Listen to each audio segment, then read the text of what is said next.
Olá, meus amigos, que Deus abençoe a todos vocês em nome do Senhor Jesus, abrindo-lhes o entendimento para que possam compreender a palavra de Deus e colocá-la em exercício. Esse é o segredo da fé. O segredo da fé não é só você tomar conhecimento da palavra de Deus, conhecer a Bíblia de ponta a ponta. Há pessoas que pensam que pelo conhecimento extenso da Bíblia, elas estão justificadas diante de Deus. Não necessariamente. Porque ninguém conhece mais a Bíblia, claro, do que o autor da Bíblia, que é o Senhor e Salvador Jesus Cristo. Mas, além dele, o diabo também conhece a Bíblia, de ponta a ponta. Quando ele tentou Jesus, ele usou a palavra de Deus. Então, o simples conhecimento, a informação que a pessoa reúne da palavra de Deus, não significa que ela é salva sequer. Não significa que ela é de Deus. Não significa que ela é uma pessoa ungida, não. O conhecimento da palavra de Deus é extremamente importante para que a pessoa deixe de ser ignorante com respeito às coisas divinas. Porém, se não houver exercício, se não houver prática do conhecimento da palavra de Deus, de nada adiantam os conhecimentos bíblicos. É por isso que muitas pessoas, teólogas, estão se matando. Muitos teólogos que reúnem conhecimentos extensos da Bíblia estão se matando. Por quê? Conhecem a Bíblia, mas por que se mataram? Porque conheciam a palavra e porque não tinham o espírito da palavra, conheciam a letra e porque não tinham o espírito da letra, da palavra, elas não eram de Deus.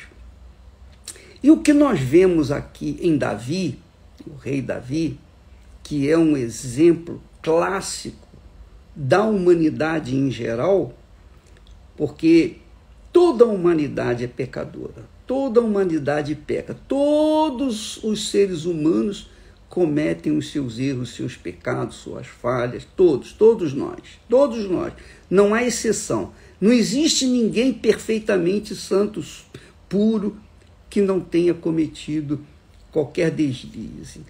O que faz a diferença, aí é que você tem que entender, o que faz a diferença é o comportamento de cada pessoa que diz que crê em Deus.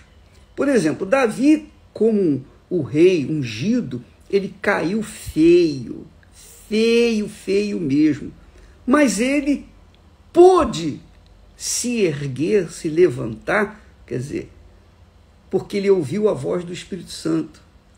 Ele se convenceu, porque é o Espírito Santo quem nos convence do pecado.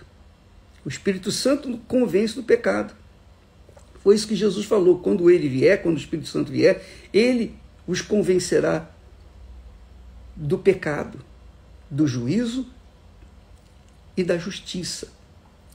Do pecado, porque não crê em mim. O maior pecado da face da terra é não crer no Senhor Jesus. Então, crer não é conhecer a Bíblia. Crer é praticar a Bíblia. Se você conhece 1% da palavra de Deus, mas pratica esse 1%, então você é salvo. Se você conhece 100% da palavra de Deus, mas não pratica, você então se torna um pecador. Essa é a realidade. E o que nós vemos em Davi é que ele foi convencido pelo Espírito Santo que ele estava vivendo em pecado, que ele estava no pecado e caiu feio. Mas a grandeza de Davi foi a sua humildade. Sim, foi a sua humildade. Ele ouviu a voz de Deus, ele ouviu a voz do Espírito Santo que dizia: olha, você fez o que é errado, rapaz. Você fez isso, fez aquilo. E Davi, então, imediatamente confessou, concordou com o profeta Natã, quando apontou os pecados dele. Ele disse: realmente, eu sou pecador, eu caí em tentação, eu sou esse homem que o Senhor está falando. Então, Davi entra naquele processo de conversão, digamos assim, processo de arrependimento. Como nós falamos da vez passada, arrependimento não é remorso. Remorso é um sentimento. Arrependimento é uma atitude. Não adianta a pessoa ficar com remorso de ter feito uma coisa errada. Isso não resolve. O que resolve é o arrependimento. Então, arrependimento é uma atitude. Primeiro você vê o pecado, reconhece que é pecador. Você vê, olha, isso aí é pecado, eu fiz o que não deveria ter sido feito. Então você deixa o pecado, você odeia o pecado, você abandona o pecado, você vira as costas para o pecado. E isso que se chama arrependimento. Então, Davi, nessa oração do Salmo 51, mostra sincero arrependimento. Ele mostra sincero arrependimento. E ele diz, nós falamos na semana passada, torna a dar-me a alegria da tua salvação. Quer dizer, ele não poderia ter a alegria da salvação enquanto o pecado perdurasse, mas continuasse na sua consciência. E então, ele diz assim no versículo 13, então ensinarei aos transgressores os teus caminhos e os pecadores a ti se converterão. Quer dizer, o que nós estamos aprendendo durante esses dias todos, no Salmo 51, Davi está ensinando para a gente, está ensinando para todos nós, como é que é se voltar para Deus. O que significa arrependimento. Então tem que haver confissão, tem que haver sinceridade, tem que haver pureza na confissão, honestidade, para que então essa experiência que ele teve de queda e de resgate, ele pudesse transferir para outras pessoas. Foi o que aconteceu. Nesse Salmo 51, ele transfere para as outras pessoas, para todos nós, a sua experiência. Isso é extremamente glorioso, porque ele diz, dá-me a alegria da tua salvação, sustenta-me com um espírito voluntário, e então ensinarei aos transgressores, que é o que ele está fazendo no Salmo 51, que está registrado, ele ensina a gente se converter. É digamos, uma experiência pessoal que ele teve com Deus. Então Deus permitiu tudo isso para deixar registrado para todos os que caíram, todos os que fracassaram, todos os que se prostraram diante do pecado, possam também se voltar para ele. Portanto, se você é essa criatura, se você é uma dessas criaturas que está a ouvir essa mensagem do Salmo 51 e deseja realmente se voltar para Deus, Deus está pronto para ouvir o seu clamor. Mas você tem que manifestar esse mesmo espírito de Davi, essa espontaneidade, essa entrega, sinceridade, pureza. É isso que Deus quer. Quando você faz isso, você está manifestando a fé verdadeira, a fé que salva, a fé que transforma a pessoa. Porque é assim que funciona a fé. Você manifesta a fé em Deus, então a graça de Deus vem ao encontro, receber essa fé e fazer você perdoado, limpo, e então poder seguir a sua vida com a consciência limpa.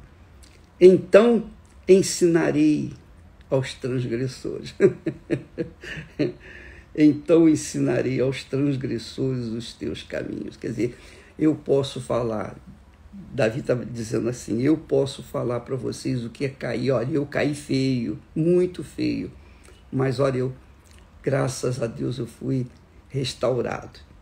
Aí ele diz assim no Salmo, no versículo 14, livra-me, agora ele está orando para o futuro, livra-me dos crimes de sangue, ó Deus, Deus da minha salvação. Quer dizer, ele está falando daqui para frente, porque ele já estava perdoado. Agora ele estava orando, ó meu Deus, livra-me dos crimes de tentação, os crimes de sangue. É o que Jesus ensina para a gente. Jesus ensina na oração do Pai Nosso justamente isso.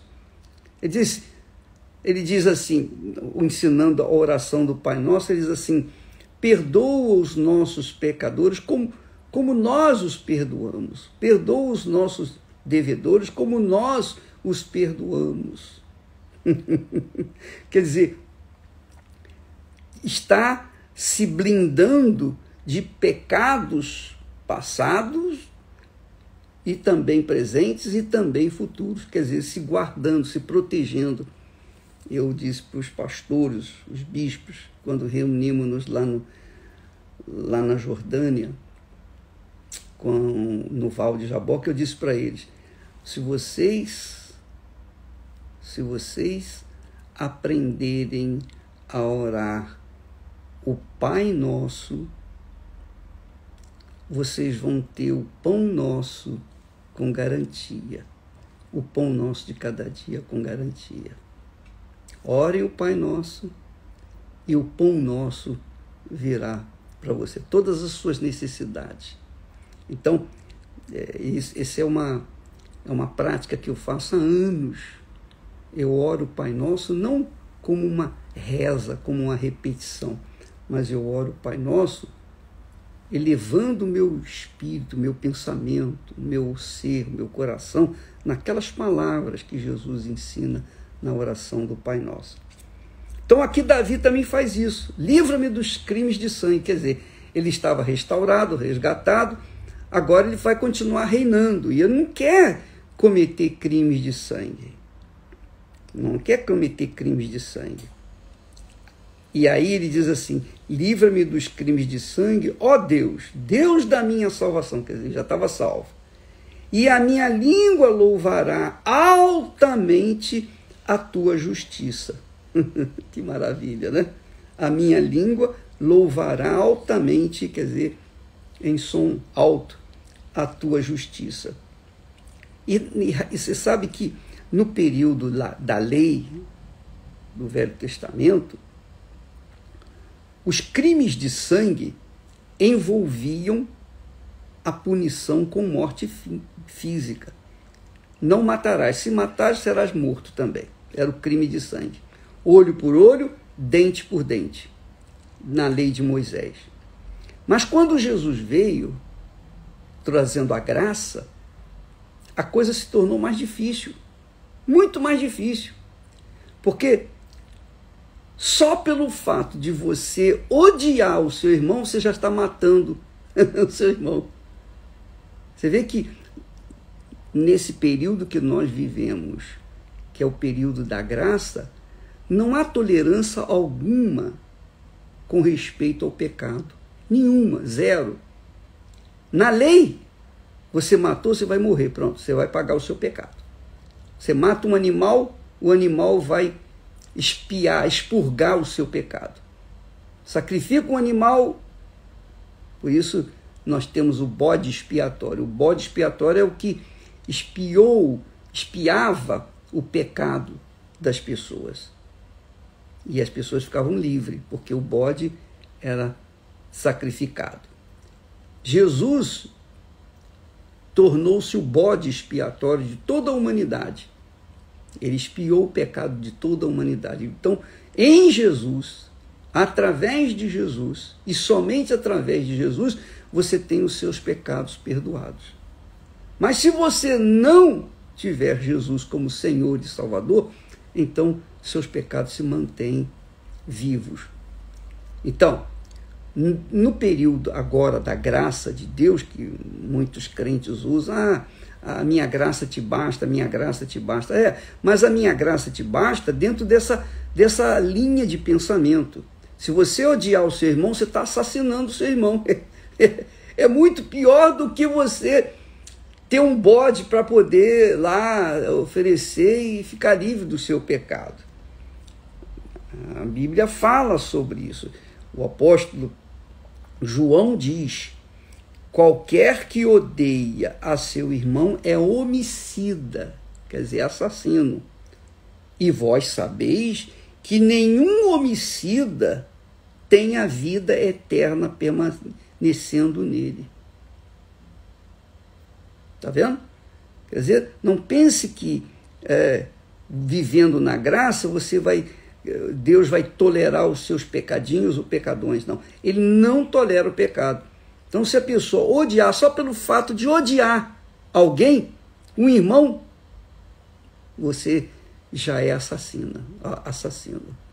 É a mesma coisa que Jesus falou.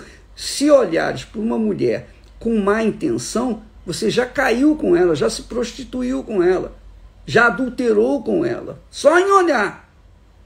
Veja que na lei era mais fácil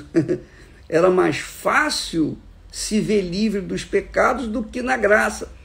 Porque na graça de Deus, nós temos que ter sinceridade na nossa fé.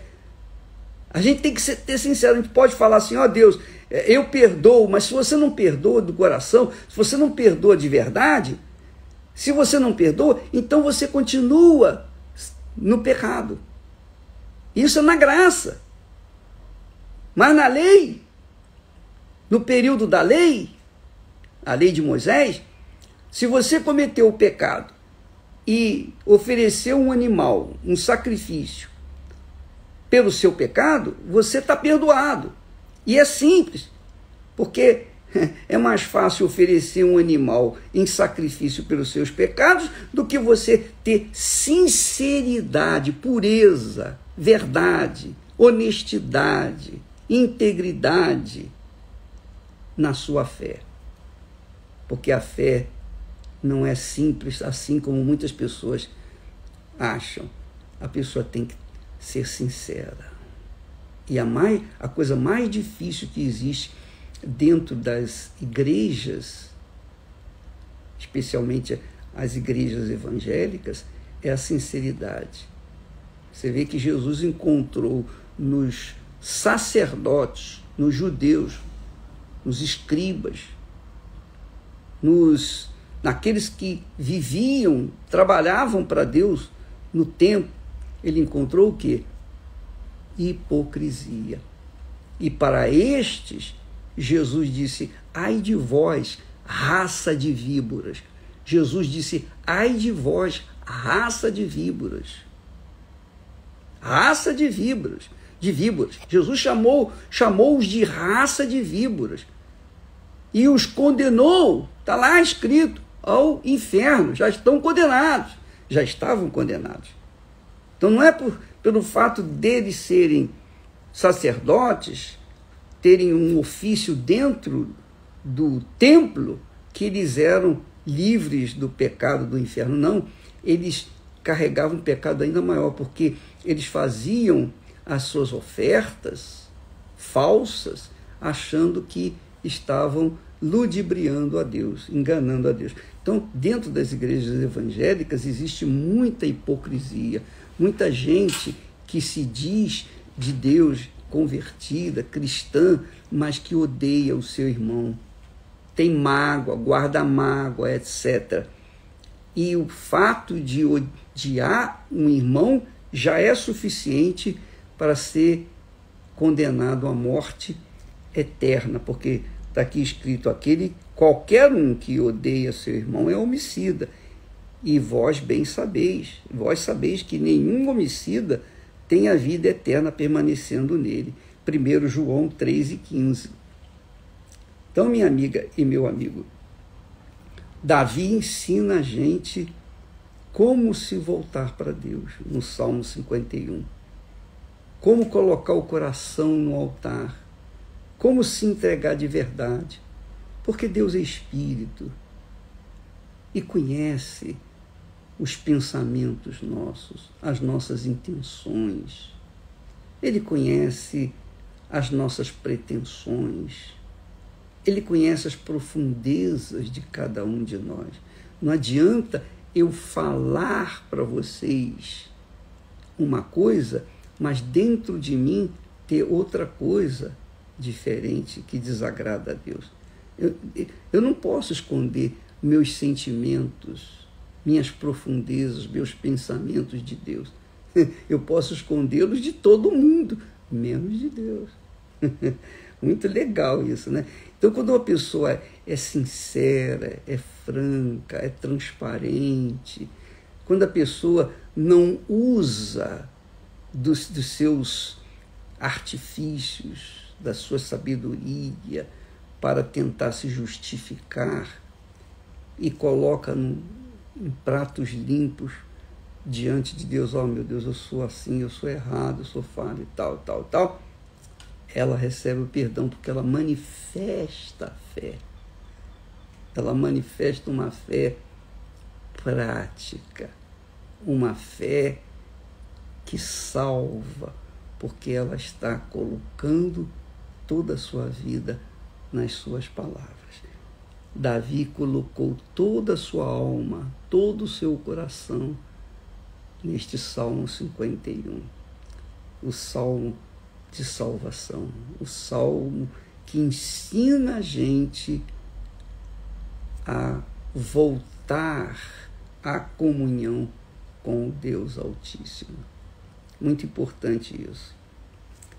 Aí ele diz assim: abre, Senhor, os meus lábios, e a minha boca entoará o teu louvor.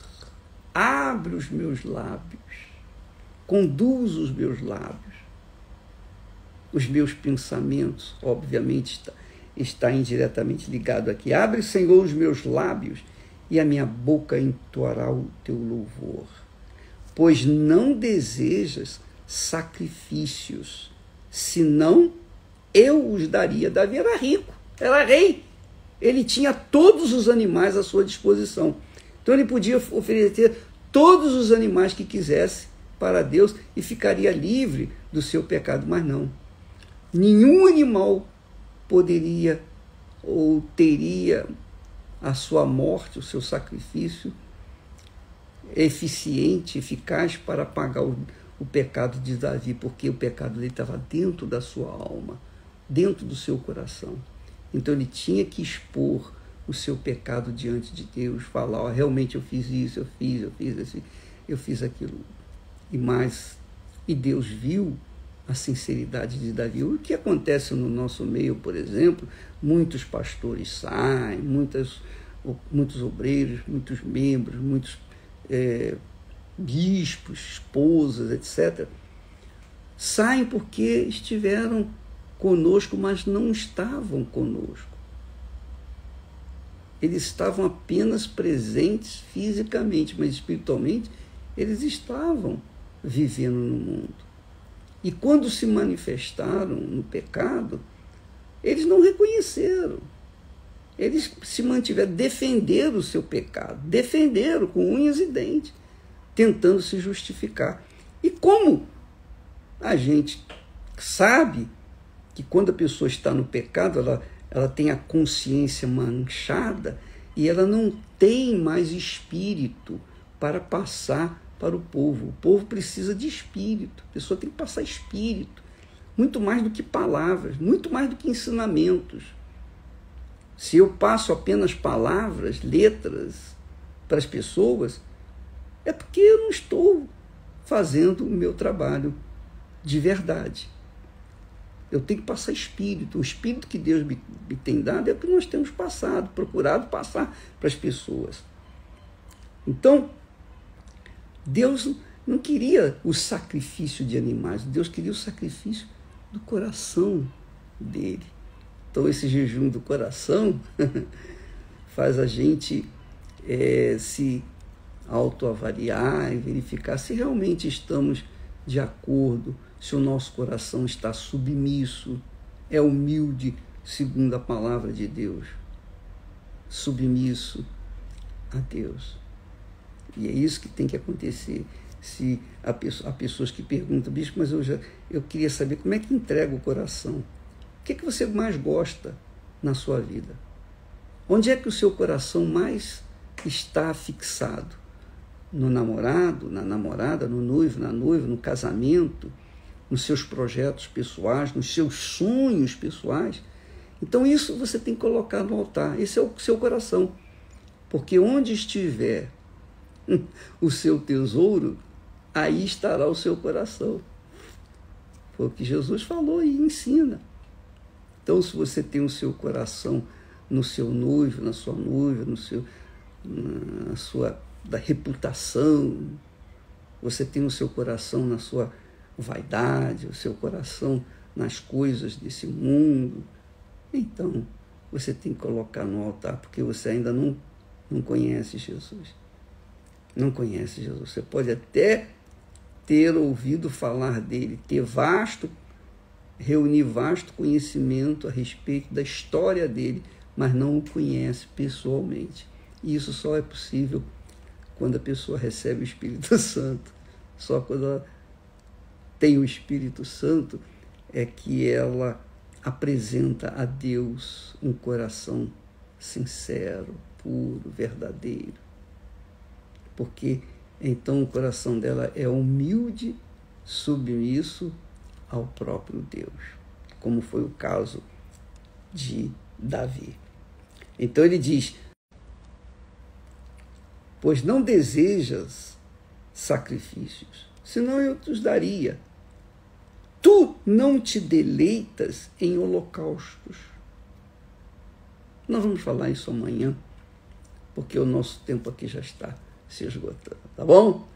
Que Deus abençoe a todos. Aliás, não se esqueça, dia 22, nós estaremos lá no Monte Hermon. Eu estarei pessoalmente com outros colegas meus no Monte Hermon, orando para aqueles que querem receber o Espírito Santo. Nós vamos transmitir essa oração, esse clamor do Monte Hermon para todas as pessoas que desejam viver uma vida de acordo com Deus, que querem submeter o coração, a sua vida, o seu futuro, quer comprometer, pessoas que querem comprometer todo o seu futuro, colocando suas vidas no altar, Monte da Transfiguração, o Monte Hermon. Nós estaremos lá. Vai ser o dia da purificação. Vocês todos serão purificados com isopo. Isopo. Vocês serão purificados nesse dia, em qualquer igreja universal do Reino de Deus. Conforme Davi fala, com isopo. Purifica-me com isopo. Nós estaremos purificando aqueles que creem. No dia 22, o jejum de Daniel termina no dia 21, no dia 22, então, vem a purificação geral de todo o povo da Igreja Universal, de todo o povo que crê, não é só da Igreja Universal, todo o povo que crê. Então, nesse dia, nós estaremos fazendo a oração em seu favor para receber o Espírito Santo. Deus abençoe em nome do Senhor Jesus. Amém.